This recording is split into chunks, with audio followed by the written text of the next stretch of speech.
एक बार भगवान बुद्ध जेतवन विहार में रह रहे थे। भिक्षु चक्षुपाल भगवान से मिलने के लिए आए थे। उनके आगमन के साथ उनकी दिनचर्या, व्यवहार और गुणों की चर्चा भी हुई। भिक्षु चक्षुपाल अंधे थे। एक दिन विहार के कुछ भिक्षुओं ने कुछ मरे हुए कीड़ों को चक्षुपाल की कुटी के बाहर पाया और उन्होंने चक्षुपाल की निंदा करनी शुरू कर दी कि उन्होंने इन जीवित प्राणियों की हत्या की। भगवान बुद्ध ने निंदा कर रहे उन भिक्षुओं को बुलाया और पूछा कि क्या तुमने भिक्षु को कीड़े मारते हुए देखा है?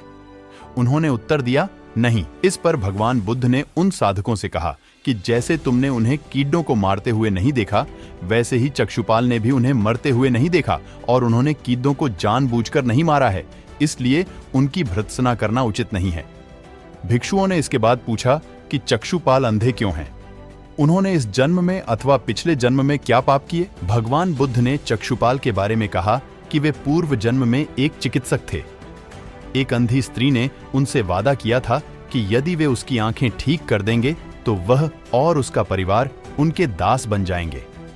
स्त्री की आंखें ठीक हो गईं, पर उसने दासी बनने के भय से यह मानने से इनकार कर दिया। चिकित्सक को तो पता था कि उस स्त्री की आंखें ठीक हो गई हैं, वह झूठ बोल रही है। उसे सबक सिखाने के लिए या बदला लेने के लिए चक्षुपाल ने दूसरी दवा दी। उस दवा से महिला फिर अंधी हो गई। वह कितना ही रोई पीटी, लेकिन चक्षुपाल जरा भी नहीं पसीजा। इस पाप के फलस्वरूप अगले जन्म में चिकित्सक को अंधा बनना पड़ा। प्रेरक कहानी 2, परिश्रम और धैर्य।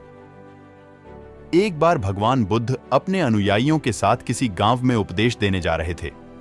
उस गांव से पूर्व ही मार्ग में उन लोगों को जगह जगह बहुत सारे गड्ढे खुदे हुए मिले। बुद्ध के एक शिष्य ने उन गड्ढों को देखकर जिज्ञासा प्रकट की, आखिर इस तरह गड्ढे का खुदे होने का तात्पर्य क्या है? बुद्ध बोले, पानी की तलाश में किसी व्यक्ति ने इतने गड्ढे खोदे हैं। यदि वह धैर्यपूर्वक एक ही स्थान पर गड्ढे खोदता तो उसे पानी अवश्य मिल जाता, पर वह थोड़ी देर गड्ढा खोदता और पानी न मिलने पर दूसरा गड्ढा खोदना शुरू कर देता। व्यक्ति को परिश्रम करने के साथ धैर्य भी रखना चाहिए। प्रेरक कहानी 3, अमृत की खेती। एक बार भगवान बुद्ध भिक्षा के लिए एक किसान के यहां पहुंचे। तथागत को भिक्षा के लिए आया देखकर किसान उपेक्षा से बोला, श्रमण, मैं हल जोतता हूं और तब खाता हूं। तुम्हें भी हल जोतना और बीज बोना चाहिए और तब खाना खाना चाहिए। बुद्ध ने कहा, महाराज, मैं भी खेती ही करता हूं। इस पर किसान को जिज्ञासा हुई और वह बोला, मैं न तो तुम्हारे पास हल देखता हूं, ना बैल और ना ही खेती का स्थल। तब आप कैसे कहते हैं कि आप भी खेती ही करते हो? आप कृपया अपनी खेती के संबंध में समझाइए। बुद्ध ने कहा, महाराज, मेरे पास श्रद्धा का बीज, तपस्या रूपी वर्षा और प्रजा रूपी जोत और हल है। पाप भीरुता का दंड है, विचार रूपी रस्सी है, स्मृति और जागरूकता रूपी हल की फाल और पेनी है। मैं वचन और कर्म में संयत रहता हूं। मैं अपनी इस खेती को बेकार घास से मुक्त रखता हूं और आनंद की फसल काट लेने तक प्रयत्नशील रहने वाला हूं। अप्रमाद मेरा बैल है, जो बाधाएं देखकर भी पीछे मुंह नहीं मोड़ता है। वह मुझे सीधा शांतिधाम तक ले जाता है। इस प्रकार मैं अमृत की खेती करता हूं। प्रेरक कहानी 4, दान की महिमा।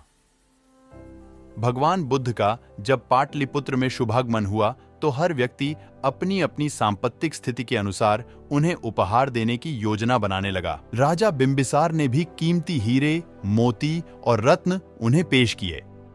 बुद्ध देव ने सबको एक हाथ से सहर्ष स्वीकार किया। इसके बाद मंत्रियों, सेठों, साहूकारों ने अपने अपने उपहार उन्हें अर्पित किए और बुद्ध देव ने उन सबको एक हाथ से स्वीकार कर लिया। इतने में एक बुढ़िया लाठी टेकते वहां आई। बुद्ध देव को प्रणाम कर वह बोली, भगवन, जिस समय आपके आने का समाचार मुझे मिला उस समय मैं यह अनार खा रही थी। मेरे पास कोई दूसरी चीज न होने के कारण मैं इस अधखाए फल को ही ले आई हूं। यदि आप मेरी इस तुच्छ भेंट स्वीकार करें तो मैं अहोभाग्य समझूंगी। भगवान बुद्ध ने दोनों हाथ सामने कर वह फल ग्रहण किया।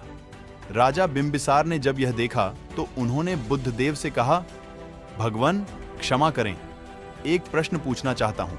हम सबने आपको कीमती और बड़े बड़े उपहार दिए जिन्हें आपने एक हाथ से ग्रहण किया, लेकिन इस बुढ़िया द्वारा दिए गए छोटे एवं झूठे फल को आपने दोनों हाथों से ग्रहण किया।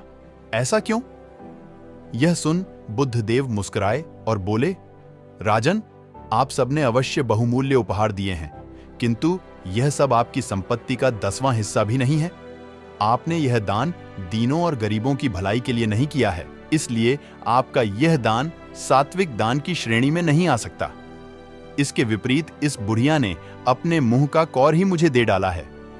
भले ही यह बुढ़िया निर्धन है, लेकिन इसे संपत्ति की कोई लालसा नहीं है।